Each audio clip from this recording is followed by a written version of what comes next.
doctor sir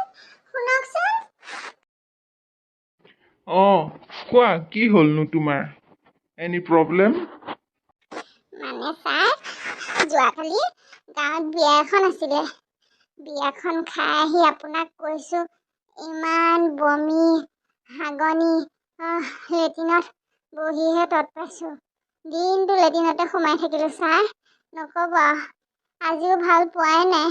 একদম দুৰ্বল গা হয় নেকি ৰ'বা চিন্তা নকৰিবা মই তোমাক এটা দৰৱ লিখি দিম দিয়ক পাই ছাৰ বৰ অশান্তিত আছোঁ কালিৰ পৰা একদম আৰু ক'তো বিয়া চিয়া মই নাখাওঁ আৰু দেই নাখাওঁ বিয়া গাঁৱৰ বিয়া সবাহ চব এৰিলোঁ আৰু শুনা এই মেডিচিনটো তুমি ৰাতিপুৱা ভাত খাই উঠি এচামুচ দুপৰীয়া ভাত খাই উঠি এচামুচ ৰাতি ভাত খাই উঠি এচামুচ এনেকৈ এসপ্তাহ দিন ধৰি খাব লাগিব কি এনেকৈ খালে দেখোন আমাৰ ঘৰৰ গোটেইবোৰ চামুচ